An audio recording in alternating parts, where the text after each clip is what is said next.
William Perkins. Predestinação para a glória de Deus somente. Os termos supralapsarismo e infralapsarismo dizem respeito à sequência lógica do decreto de Deus acerca do estado eterno do homem. Às vezes o supralapsarismo é chamado de hipercalvinismo. Supralapsarismo significa acima, antes da queda, e infralapsarismo, abaixo, depois da queda. Supra em latim, significa acima, infra igual significa abaixo, lapsus significa queda. Os supralapsarianos creem que, para que se preserve a soberania absoluta de Deus, o decreto da predestinação divina tem de preceder logicamente o decreto da criação e da queda do homem. Os infralapsarianos defendem que o decreto da predestinação tem de vir logicamente após o decreto da criação e da queda, pois creem que é inconsistente com a natureza de Deus que ele decrete a condenação eterna de alguém sem primeiro considerá-lo alguém criado, caído e pecador. Perkins era supralapsariano mais por motivos práticos do que metafísicos. Ao adotar o hipercalvinismo como estrutura de sua predestinação e teologia prática, Perkins acreditava que ressaltar a soberania e o decreto divinos dava a Deus o máximo de glória e ao cristão o máximo de consolo. Ele achava que essa ênfase também era o melhor argumento contra luteranos, católicos romanos semipelagianos, como Robert Bellarmine, 1542 a 1621, e antipredestinacionistas ingleses, como Peter Barron, 1534 a 1599, e William Barrett 1561-1630.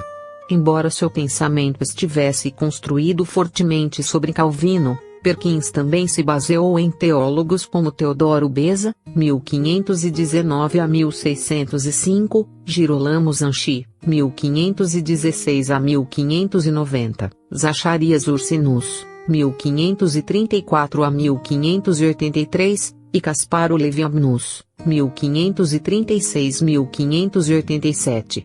Admitindo abertamente que usou textos desses autores, até mesmo acrescentou uma obra de Beza a seu Golden Shine, ainda assim Perkins utilizou sua capacidade para aumentar o cabedal do hipercalvinismo. É impossível entender a predestinação sem perceber que os decretos de Deus procedem da vida íntima do Deus triuno. Perkins definiu a glória de Deus como a excelência infinita de sua simplíssima e santíssima natureza divina. Procedente dessa glória interna, o decreto de Deus e sua execução têm como objetivo a manifestação da glória de Deus. Perkins escreveu: o decreto de Deus é aquele pelo qual Deus em si mesmo e desde a eternidade determinou necessária, mas também livremente todas as coisas. Efésios capítulo 11, Mateus 10:29 e Romanos 9:21. A predestinação, que é apenas um decreto divino no que diz respeito ao homem, é aquele decreto por meio do qual Deus, para sua própria glória, ordenou todos os homens a um estado determinado e eterno, ou seja, ou para a salvação ou para a condenação. Predestinação é o meio pelo qual Deus manifesta sua glória à raça humana. A eleição é o decreto divino mediante o qual Deus, por sua própria e livre vontade, determinou certos homens para a salvação, para o louvor da glória da sua graça.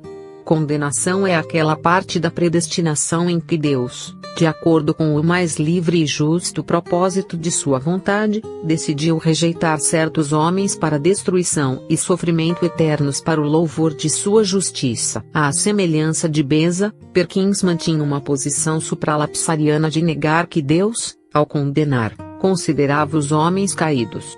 Ele substanciava essa crença com o argumento de Beza de que a finalidade está em primeiro lugar na intenção do agente. Assim, Deus primeiramente decidiu a finalidade, a manifestação de sua glória ao salvar e condenar, antes de considerar os meios, tais como a criação e a queda. Em última instância, a predestinação não deve ser entendida no âmbito daquilo que ela faz pelo homem, mas no âmbito de seu objetivo mais elevado, a glória de Deus. Soberania absoluta na dupla predestinação para a exclusiva glória de Deus, esse é o fio condutor da teologia de Perkins. Resposta a objeções. O Deus predestinador é justo. Como um equilibrista que andava numa corda bamba teológica, Perkins sabia que seu ponto de vista levava a duas objeções. Primeiro, torna Deus o autor do pecado. Segundo, diminui o papel de Cristo. Ao tratar da primeira objeção, Perkins rejeitou categoricamente a ideia de que Deus é o autor do pecado. Deus decretou a queda do homem, mas ele não levou o homem a pecar. Perkins insistiu que as Escrituras ensinam que Deus determina tudo o que há de acontecer.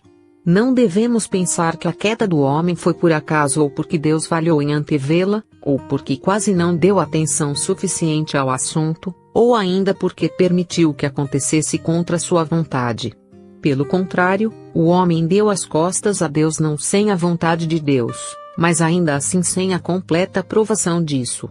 Em outras palavras, Deus tinha um propósito bom para a queda, embora não a visse como algo bom. O decreto de Deus não levou ao pecado de Adão. O decreto de Deus não colocou em Adão nada que o levasse a pecar, mas o deixou com liberdade para decidir, não impedindo que caísse quando isso pudesse vir a acontecer. Diante da possível objeção de que, se Deus decretou a queda, o homem não poderia ter liberdade para não pecar, Perkins fez distinção entre a necessidade da infalibilidade e a necessidade da coação. Como consequência do decreto de Deus, aquilo que ele decretou acontecerá infalivelmente. Mas os atos voluntários da criatura não são de modo algum coagidos ou forçados pelo decreto secreto de Deus? Deus opera por meios que são causas secundárias. Não lida com homens como se fossem pedras estúpidas, mas move suas vontades ao operar por meio do entendimento deles. O diabo e Adão, e não Deus, são responsáveis pelo pecado. De acordo com Perkins, a causa real da queda foi o diabo em sua tentativa de nos derrotar e a vontade de Adão, que, quando começou a ser provada por tentações, não desejou a ajuda de Deus, mas voluntariamente cedeu para dar as coisas a Deus. Isso levanta a questão de como Deus executou o seu decreto de que o homem iria cair sem forçá-lo a pecar. A resposta de Perkins é que Deus se absteve de dar a Adão a graça da perseverança. Deus lhe deu uma vontade humana justa, uma revelação do mandamento divino e a capacidade íntima de desejar e fazer o que é bom. Mas Deus não deu a Adão a graça de, quando tentado, perseverar em querer e fazer o bem. Não se pode culpar a Deus por não conceder essa graça porque Deus não deve graça alguma a homem algum, além de ter bons motivos para não concedê-la. Perkins utilizou a ilustração de uma casa não escorada em meio a uma tempestade. Assim como uma casa não escorada cai com o vento que sopra, da mesma maneira o homem sem a ajuda de Deus cai. Desse modo, a causa da queda não é o proprietário, mas o vento. De acordo com Perkins, aí está, então, o equilíbrio bíblico. Embora o decreto divino de fato determine completamente cada acontecimento, em parte inclinando e gentilmente predispondo a vontade em todas as coisas que são boas e, em parte abandonando-a em todas as coisas que são más, ainda assim a vontade da criatura abandonada à sua própria sorte é executada de maneira desenfreada, não por necessidade intrínseca, mas de modo contingente de acordo com a maneira como o decreto de Deus determinou desde a eternidade. Resposta a objeções: Cristo é o centro da predestinação. Quanto à acusação de que o supralapsarismo subordina Cristo, Perkins defende com firmeza que a linha de separação entre os eleitos e os condenados não é estabelecida pela eleição considerada em termos absolutos, mas pela eleição em Cristo. Contrariamente a acusações feitas, Perkins destaca a predestinação cristocêntrica. Para Perkins, a salvação nunca é resultado de um mero decreto, mas sempre do Cristo decretado e decretador. A eleição e a obra de Cristo não são ordenadas pelo decreto de Deus, pelo contrário, são escolha voluntária do Filho.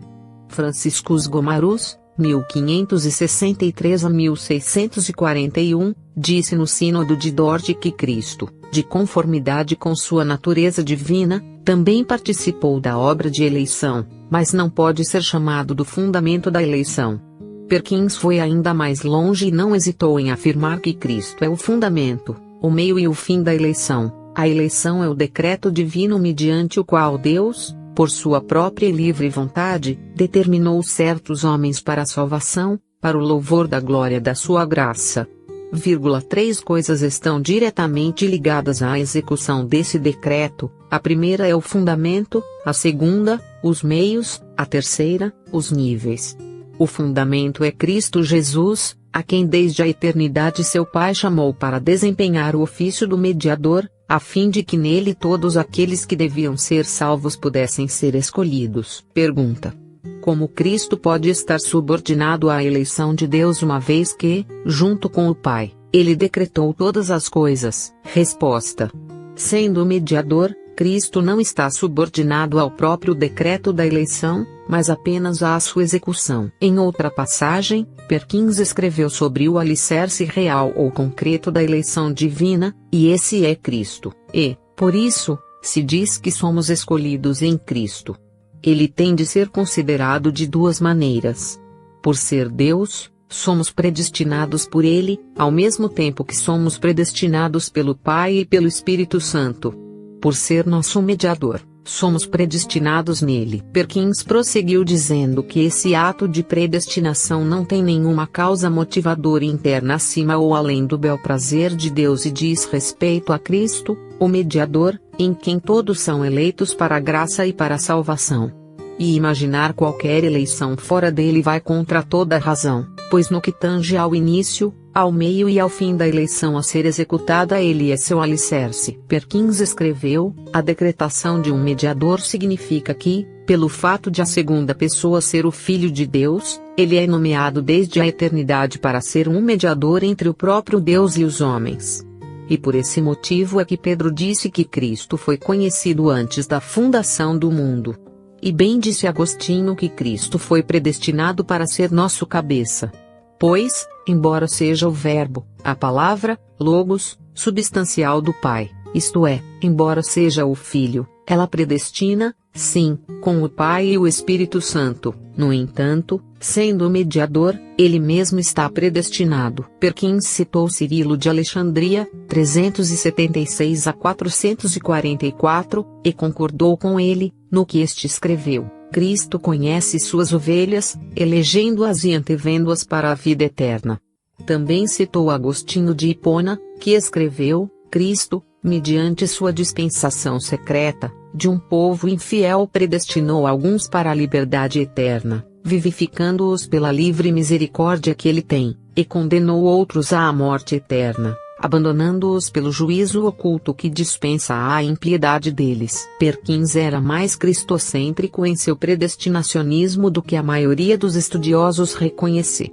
Breuard está certo em afirmar que a definição de teologia era, de acordo com Perkins, uma combinação de Petrus Ramus e João Calvino, e a organização de toda a obra. A Goldenshine, prefaciada, por assim dizer, por um diagrama de aparência impressionante, devia grande parte a categorias ramistas de organização e lógica aristotélica.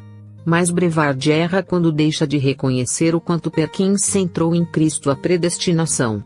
Com maior precisão, Moller observa que, antes da época de Perkins, ninguém havia colocado o mediador de forma tão meticulosa numa relação tão central com o decreto e sua execução. A ordem da salvação, ordem salutis, tem origem e é efetuada em Cristo.